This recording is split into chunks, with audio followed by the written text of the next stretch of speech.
Mon nom de scène, c'est Wisteria, avec un Y au début.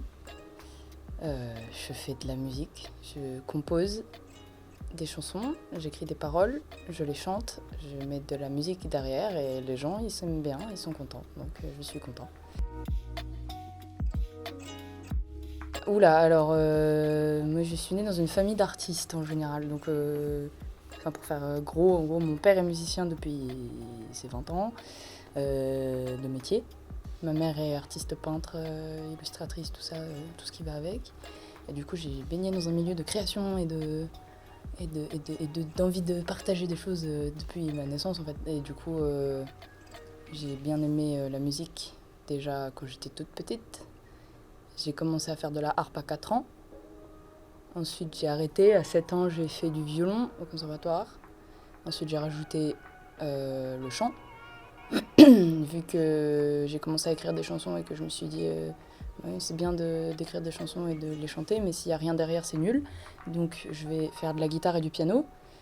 Du coup, j'ai commencé la guitare et le piano toute seule. Et ensuite, j'ai rajouté l'alto en plus du violon, au conservatoire toujours. Et après, vu que j'avais faire de la guitare, je me suis dit, bah, le ukulélé, ça doit pas être si compliqué, c'est un mélange entre le violon et la guitare, c'est bien. Et du coup, j'ai fait du ukulélé. Et du coup, pour résumer, je fais du violon, de l'alto, de la guitare, du piano, du chant.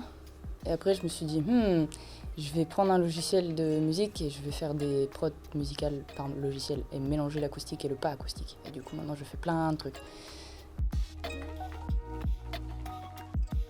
J'ai mon album qui sort normalement début 2024. Faut l'écouter, parce qu'il va être bien. Ok. Je suis très fière de cet album. Et il m'est très cher de par ce que ça raconte et de quoi je parle et de comment je le parle. Enfin, comment j'en parle, pardon. C'est quelque chose qui est très important pour moi et j'ai absolument voulu garder la main à 99% sur ce que je faisais sur cet album-là. Et ça rend bien. C'est cool. Bah ouais, carrément. Je suis pressée de faire à peu près toutes les dates que j'ai, qu'elles soient payées ou pas, hein, donc c'est cool.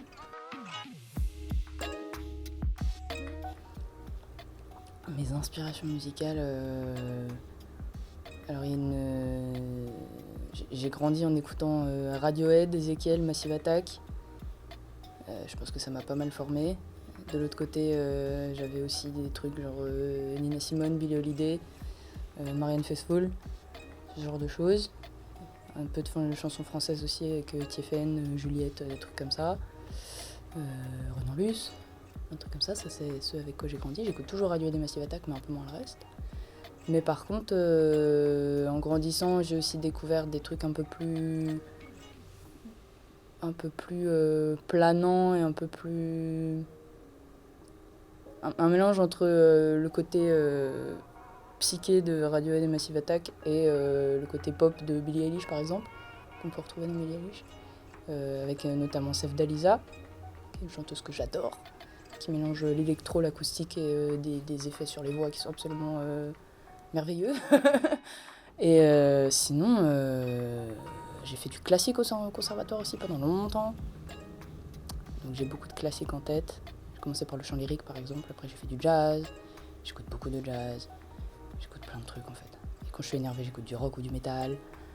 Quand je vais bien ou que je me concentre, j'écoute du classique.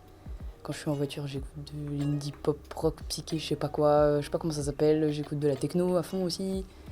J'écoute plein de trucs en fait. Je pense que je me sers un peu dans tout ce que j'écoute et je me dis ah tiens, le kick de tel truc de techno il irait bien avec tel truc de pop qui va bien avec tel truc de jazz. Et du coup je mélange un peu tout et c'est cool. Parce que j'ai des choses à partager qui je pense peuvent toucher beaucoup de gens. Et que je pense que ça plaise musicalement ou pas, les choses que j'ai à dire sont cool à entendre.